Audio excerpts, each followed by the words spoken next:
Lesson 14 का next part है लाख कीट संवर्धन। जो लेसन 14 था अपना पादपों एवं जंतुओं का आर्थिक महत्व, ठीक है, तो इसके बारे में बात कर रहे हैं। तो लाख कीट संवर्धन क्या होता है, सबसे पहले तो इसके बारे में हम डिस्कस कर लेते हैं कि लाख कीटों की लक्ष्य ग्रंथियों द्वारा स्त्रावित रेजिन युक्त पदार्थ को लाख कहते हैं। पहली चीज़ तो लाख क्या होती है कि लाख के बारे में अगर पूछा जाए तो लाख कीटों के लक्ष्य ग्रंथियों द्वारा मतलब जो टारगेट ग्लैंड्स जो होती है उनके द्वारा स्त्रावित रेजिन युक्त पदार्थ को लाख कहते हैं। अब बात आती है लाख कीट संवर्धन क्या होता है कि जब इन लाख कीटों का व्यापारिक रूप से इनका पालन किया जाता है तो उसे हम क्या कहते हैं, संवर्धन कहलाता है। लाख के व्यापारिक उत्पादन के लिए लाख कीटों का पालना लाख कीट संवर्धन कहलाता है।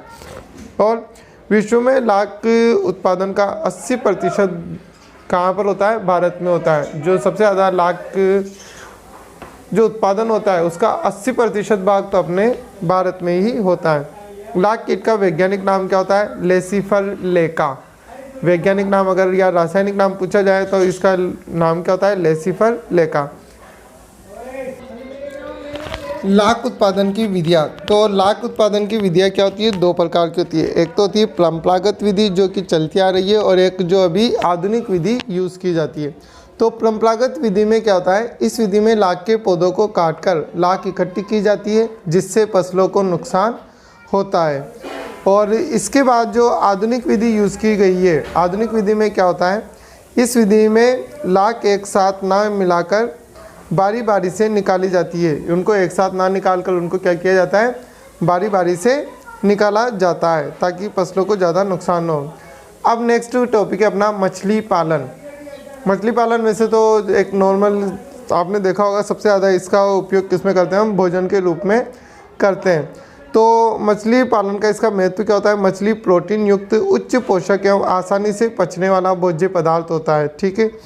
मछली से लाभदायक तेल भी प्राप्त किया जाता है जो कई प्रकार की औषधियों में इनमें उपचार में काम में लिया जाता है। इसके बाद हम बात करते हैं उत्पादन। तो मछली पालन का उत्पादन क्या होता है, मछलियों का उत्पादन, मछली का मीठे पानी में अधिक उत्पादन किया जाता है। जलाशय निर्माण के लिए चिकनी मिट्टी वाले स्थान को उपयुक्त माना जाता है।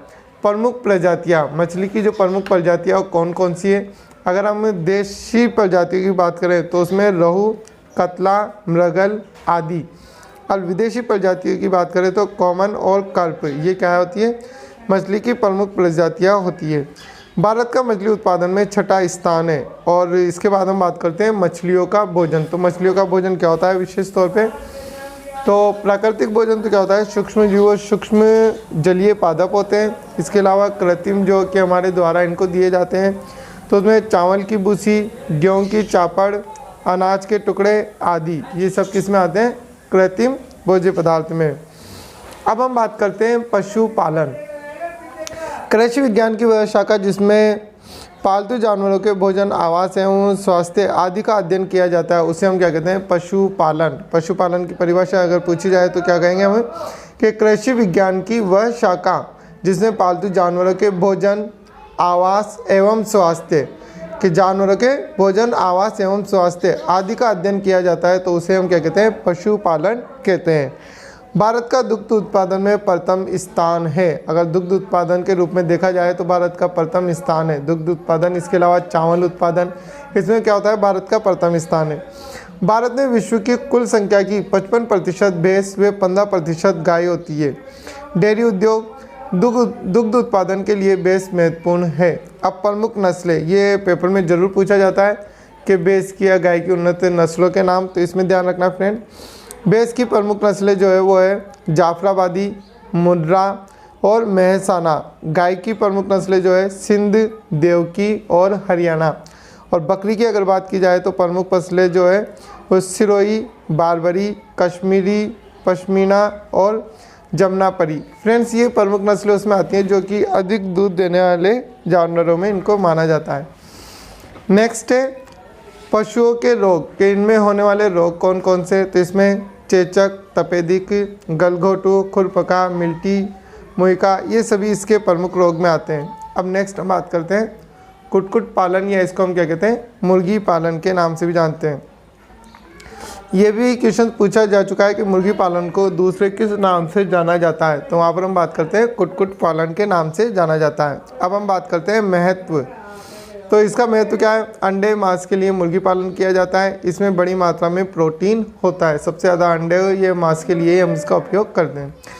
नेक्स्ट इनका भोजन गेहूँ, ज्वार, बाजरा आदि।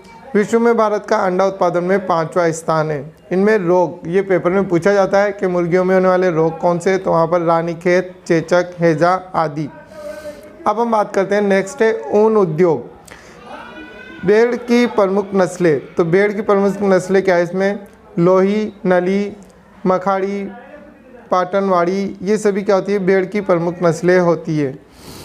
नेक्स्ट है यहाँ पर भेड़ है फ्रेंड्स, थोड़ा देख लेना इसको। पर्णल एवं प्रवाल भित्तियाँ। अब पर्णल एवं प्रवाल भित्तियाँ क्या होती है? एकल या निवही पालीय जंतु कैल्शियम कार्बोनेट का बना कंकाल स्त्रावित करता है, जिसे प्रवाल कहते हैं। संग इसकी सिलेंट्रा और वर्गे एंथोजोआ। प्रवाल निवह के लगातार मुकुलन से चुनेदार चट्टानों के बने टीलों के समान रचनाएं बनाती है, जिन्हें प्रवाल भित्तियाँ कहते हैं। इनको हम डायग्राम में देखते हैं फ्रेंड्स एक बार।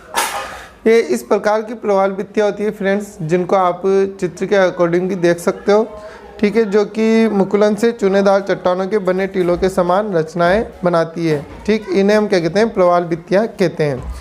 अब हम बात करते हैं मोती या मुक्ता संवर्धन।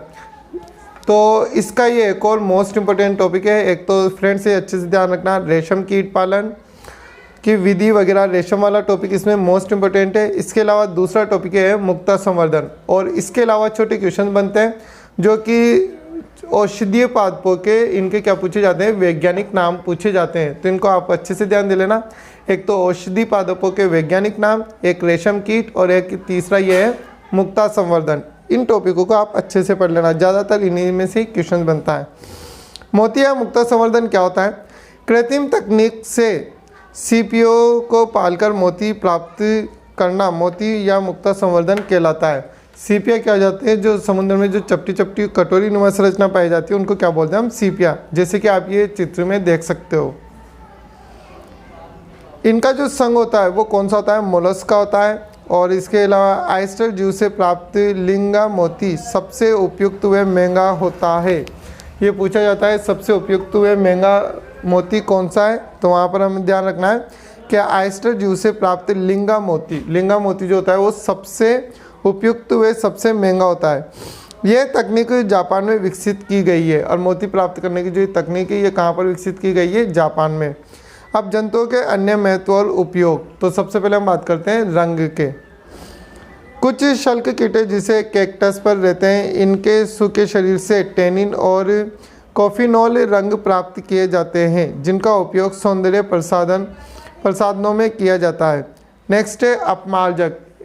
अपमार्जक 2 नंबर का एक क्वेश्चन बनता है। अपमार्जक क्या होता है? एक तो जो हमने लेसन 2 में पढ़ा था अपमार्जक, साबुन अपमार्जक, वो अलग चीज़ है, और यहाँ पर अपमार्जक अलग है। कुछ कीट मृत पादपों व जंतुओं को खा जाते हैं, जिससे सड़ान व बदबू नहीं फैलती है, अर्थात अपमार्जक का कार्य करते हैं, जैसे दीमक, तिलचट्टा आदि। ये ऐसे फ्रेंड्स, तो यहाँ पर भी ध्यान रखना अपमार्जक क्या है? एक तरीके से कि जो सड़े गले चीज़ों को खा जाते हैं जिसके कारण बदबू नहीं फैलती है, तो उसको हम क्या बोलते हैं? वो क्या काम करते हैं? एक प्रकार से अपमार्जक का काम करते हैं, जो कि एक तरीके से गंदगी को हटा रहे हैं। यहाँ भी अपमार्जक क्या है? एक तरीके से गंदगी को हटा रहा है, तो उसे हम क्या कहेंगे? अपमार्जक। अब हम बात करते हैं औषधीय महत्व के कीट। जो औषधीय महत्व के कीट कौन से हैं जिनका औषधियों में उपयोग किया जाता है? तो जैसे कीट, औषधि और उनका उपयोग क्या होता है? सबसे ब्लिस्टर मृगो। ब्लिस्टर मृगो जो होता है फ्रेंड्स, ये क्या होता है? कैंथराइडिन होता है एक तरह से, कैंथराइडिन, और इसका उपयोग किस में करते हैं? बालों को झड़ने से रोकने में। ठीक है। दूसरा है कोचिनिल नामक एक कीट होता है, जिसके द्वारा जो औषधि बनाई जाती है वो होती है कॉर्मिनिल अम्ल। कॉस्मिनिल अम्ल होता है जो कि क्या होता है? कोकर कासी तथा कोरे व सिर की तंत्रिका पीड़ा को ठीक करने में काम आता है। कोकर कासी और जो भी अपने सिर की जो तंत्रिका पीड़ा होती है, सिर दर्द वगैरह होता है, उनको ठीक करने में किसका उपयोग करते हैं? हमें कोचिनिल कीट का उपयोग किया जाता है। अब भोजन के रूप में मांसाहारी मनुष्य मेंढक, छिपकलियाँ, सांप, मछलियाँ आदि को भोजन के रूप में लेते हैं। और ये एक और टॉपिक फ्रेंड जो मधुमक्खी की हमने बात करी थी, तो उसकी नस्लें भी अगर कभी कभी पूछ ली जाती है तो इसकी नस्लें याद रखना। मधुमक्खी की उन्नत किस्में कौन सी होती है? Apis mellifera, Apis indica, Apis dorsata और एपिस फ्लोरा।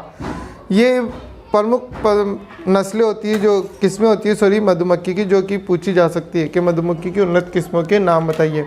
अब फ्रेंड्स एक टॉपिक छूट गया अपने, जो उसको मैं बता देता हूँ आपको कि जो औषधि पादप होते हैं उनके रासायनिक नाम। अब फ्रेंड्स हम बात करते हैं औषधीय महत्व के पादप के वैज्ञानिक नाम या रासायनिक नाम, जो कि हमसे पूछे जाते हैं। वेरी मोस्ट है फ्रेंड्स। तो सबसे पहले हम बात करते हैं स्तंभ से प्राप्त। इनमें से जो ज़्यादातर पूछा जाता है वो होता है एक तो हल्दी।